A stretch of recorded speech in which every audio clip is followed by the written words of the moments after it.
कहते हैं जब प्रोफेशनल लाइफ रंग लाती है तो पर्सनल लाइफ थोड़ी फीकी पड़ जाती है।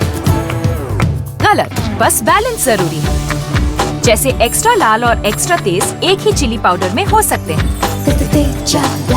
नेचुरल रेड और तीखेपन का परफेक्ट बैलेंस है सुरुचि तेजा लाल चिली पाउडर। खाने में हो रुचि तो घर लाइए सुरुचि। नमस्कार, वीकेबी टॉप 10 में आपका स्वागत है। तो आइए देखते हैं देश और दुनिया की टॉप 10 खबरें।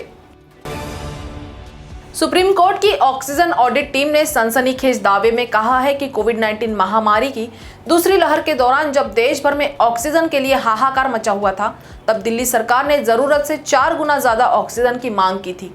इस कारण 12 राज्यों को ऑक्सीजन संकट का सामना करना पड़ा होगा। दिल्ली के उप मुख्यमंत्री मनीष सिसोदिया के उस बयान से भी इसकी पुष्टि होती है, जब 13 मई को उन्होंने कहा था कि अब दिल्ली के पास अतिरिक्त ऑक्सीजन है जिसे दूसरे राज्यों को दिया जा सकता है। भारतीय किसान यूनियन के प्रवक्ता राकेश टिकैत अपने ताजा बयान को लेकर सोशल मीडिया यूजर्स के निशाने पर आ गए हैं। उन्होंने कहा कि कश्मीर से आर्टिकल 370 हटाए जाने के बाद से वहां के किसान परेशान हैं। घाटी में केवल कुछ निजी कंपनियों को ही फायदा हो रहा है और जो किसान विरोध कर रहे हैं उन्हें आतंकी बताया जा रहा है। मोदी की सर्वदलीय बैठक को लेकर भी तंज कसा और कहा कि गर्मी का मौसम है तो कश्मीर दिख रहा है, ये राजनीतिक जमीन तैयार करने की चाल है। उत्तराखंड में संवैधानिक संकट गहराने लगा है। नियम के अनुसार मुख्यमंत्री को 6 महीने के भीतर विधानसभा का निर्वाचित सदस्य बनाना है। कांग्रेस का दावा है कि मुख्यमंत्री तीरथ सिंह रावत चुनाव नहीं लड़ सकते हैं। लोक प्रतिनिधित्व अधिनियम की धारा 151 क के तहत जिस प्रदेश में आम चुनाव होने में 1 साल से कम का समय शेष हो, वहां पर उपचुनाव नहीं हो सकता। चूंकि तीरथ सिंह रावत 6 महीने के भीतर विधानसभा सदस्य बनने का अवसर गंवा चुके हैं, ऐसे में उत्तराखंड में फिर संवैधानिक संकट पैदा हो सकता है। मनी लॉन्ड्रिंग मामले में घिरे महाराष्ट्र के पूर्व गृह मंत्री अनिल देशमुख के नागपुर और मुंबई स्थित घरों में प्रवर्तन निदेशालय की टीमों ने छापेमारी की है। उनके नागपुर स्थित घर पर शुक्रवार को सुबह ही ईडी की टीम छापेमारी को पहुंच गई थी। वहीं एक टीम कुछ देर बाद उनके मुंबई के वर्ली इलाके में स्थित घर पर रेड के लिए पहुंची। छापेमारी में क्या क्या मिला है, अब तक इसकी डिटेल सामने नहीं आई है, मगर माना जा रहा है कि देशमुख से इस मामले में पूछताछ की जा सकती है। ओडिशा में भुवनेश्वर के क्षेत्रीय चिकित्सा अनुसंधान केंद्र ने पूरी तरह से टीकाकरण करा चुके लोगों पर एक स्टडी की। केंद्र ने पाया कि वैक्सीन ले चुके 75% लोग संक्रमण की चपेट में आए हैं। स्टडी के लिए 361 नमूनों की जांच की गई थी। इनमें से 274 नमूने कोविशील्ड या कोवैक्सीन की दोनों खुराक लेने के 14 दिन बाद भी पॉजिटिव पाए गए। इन 274 में से 83.2% से अधिक सिम्प्टोमेटिक थे, जिनमें से 9.9% को अस्पताल में भर्ती होने की जरूरत पड़ी। एक स्वास्थ्य कार्यकर्ता की मृत्यु भी हो गई। दक्षिण मुंबई के फोर्ट एरिया में एक 4 मंजिला इमारत के तीसरे फ्लोर की छत गिर गई। शुक्रवार सुबह ही हुई इस घटना में अब तक 40 लोगों को बचाया जा चुका है। 6 लोगों के मलबे में दबे होने व कुछ लोगों के घायल होने की खबरें हैं।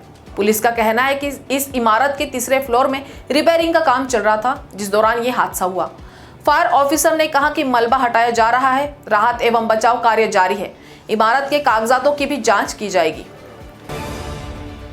सोनिया गांधी के दामाद और उद्योगपति रॉबर्ट वाड्रा की कार का चालान काटे जाने का मामला सामने आया है। ये चालान खतरनाक ढंग से गाड़ी चलाने के लिए काटा गया है। वाड्रा अपने सुरक्षा कर्मियों के साथ दक्षिण पूर्व दिल्ली के सुखदेव विहार इलाके में स्थित अपने कार्यालय जा रहे थे। पुलिस ने बताया कि मोटर वाहन अधिनियम की धारा 184 के तहत ये जुर्माना लगाया गया। वाड्रा के सुरक्षा कर्मी उनके पीछे एक अन्य वाहन में थे। चालान किए गए वाहन को रॉबर्ट वाड्रा का ड्राइवर चला रहा था। 46 साल पहले आज के ही दिन तत्कालीन प्रधानमंत्री इंदिरा गांधी ने आपातकाल की घोषणा की थी। प्रधानमंत्री नरेंद्र मोदी ने इस पर ट्वीट किया है कि काले दिनों को भुलाया नहीं जा सकता। उन्होंने भाजपा की ओर से इंस्टाग्राम पर जारी किए गए एक पोस्ट के लिंक को भी साझा किया, जिसमें जिक्र है कि आपातकाल के दौर में भगत सिंह और चंद्रशेखर आजाद पर बनी फिल्मों, किशोर कुमार के गानों, महात्मा गांधी और रविंद्रनाथ टैगोर के उदाहरणों तक प्रतिबंध लगा दिया गया था। लोकतंत्र का गला घोंट दिया गया था। सांसद के फर्जी लेटर पैड पर रेलवे इमरजेंसी कोटे से वेटिंग सीटों को कंफर्म कराने वाले 2 जालसाज गिरफ्तार किए गए हैं। उनके पास से 13 नेताओं के फर्जी लेटर पैड बरामद किए गए हैं। मामला उत्तर रेलवे लखनऊ मंडल का है। जांच में वीआईपी कोटे के खाली आवेदन पत्र भी मिले हैं। दरअसल इमरजेंसी कोटे पर जालसाजों की हमेशा से नजर रही है। इसके पहले भी फर्जी लेटर हेड का मामला पकड़ा जा चुका है, जिसकी जांच सीबीआई तक की टीम कर चुकी है। लॉकडाउन के दौरान बिहार में भी ऐसा मामला पकड़ा गया था। ब्रिटेन की बोरिस जॉनसन सरकार ने बच्चों के सेहत को ध्यान में रखते हुए बड़ा फैसला लिया है। फैसले के अनुसार सुबह 5:30 बजे से रात 9 बजे तक टीवी आदि पर जंक फूड के विज्ञापन प्रसारित करने पर रोक होगी। ये नियम 2022 के अंत से लागू होंगे। ऑनलाइन माध्यम पर भी रोक लागू होगी। ब्रिटेन के स्वास्थ्य विभाग की जो चर्चिल ने कहा कि बच्चे अधिक वक्त ऑनलाइन बिता रहे हैं, इसलिए हमने हानिकारक विज्ञापनों से उन्हें बचाने के लिए ये कदम उठाया है। बच्चों में मोटापा के मामले लगातार बढ़ रहे हैं। तो टॉप 10 की खबरों में अभी इतना ही। आपसे फिर मुलाकात होगी, तब तक बने रहिए वीकेबी न्यूज के साथ। नमस्कार।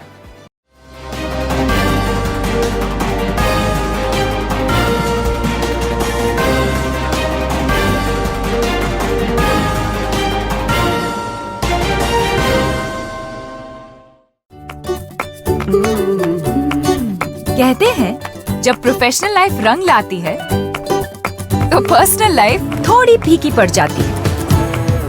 गलत, बस बैलेंस जरूरी है। जैसे एक्स्ट्रा लाल और एक्स्ट्रा तेज एक ही चिली पाउडर में हो सकते हैं।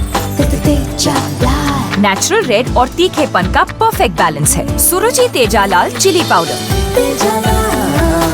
खाने में हो रुचि तो घर लाइए सुरुचि।